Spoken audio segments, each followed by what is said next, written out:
สบายดีเนาะทุกท่านมาพบกับข้าพเจ้าแสนทวีเทพพัทธิดาเนาะมื้อนี้ข้าพเจ้าจะมาคัฟเวอร์เพลงขอเป็นอะไรหลักของไอ้แดงจิตรกรเนาะเพื่อบ่เป็นการเสียเวลาเฮาไปรับชมรับฟังกันได้เลยเนาะอันนี้มอบให้กับคนที่กำลังอกหักเนาะเป็นเพลงเศร้าๆซ่าๆจังซี่แต่ถ้าใครกำลังที่อกหักอย่าพังเนาะเพลงเศร้าทุกท่านเดี๋ยวมันสิตอกย้ำแล้ว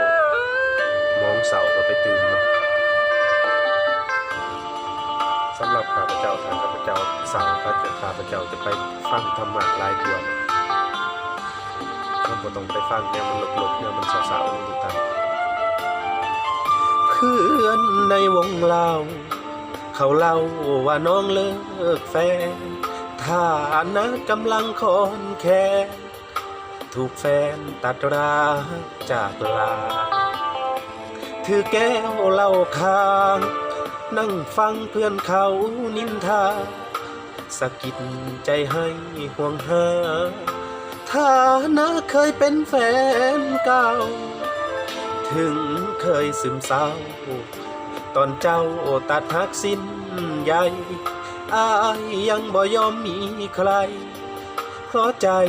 บ่ลืมหักเฮาคิดว่าป่านนี้น้องคงสุขี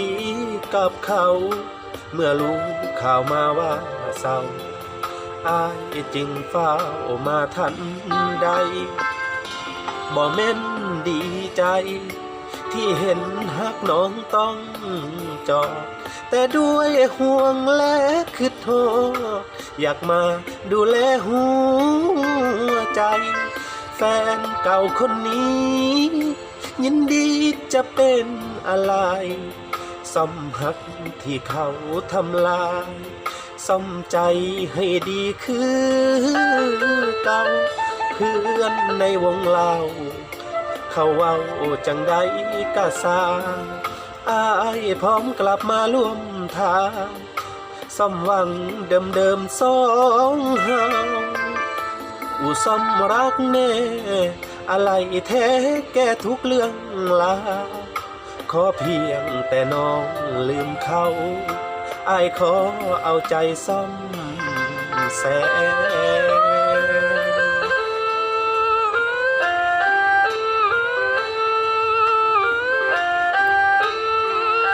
เป็นนักร้องมือสมัครเล่นมาทุกท่านครับที่กับขาดประการใดขอโทษขออภัยบ่แม่นดีใจที่เห็นหักน้องต้องจอดแต่ด้วยห่วงและคิดโทษอยากมาดูแลหัวใจแฟนเก่าคนนี้ยินดีจะเป็นอะไรซ่อมหักที่เขาทำลายซ่อมใจให้ดีคือเก่าเพื่อนในวงเล่าเขาเว้าจังใดก็สร้างอายพร้อมกลับมาร่วมทาง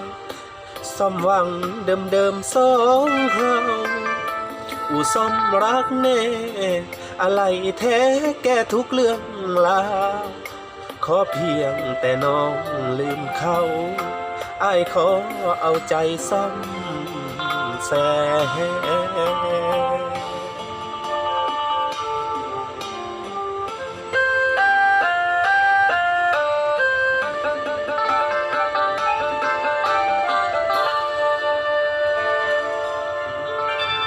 ขอบใจนะ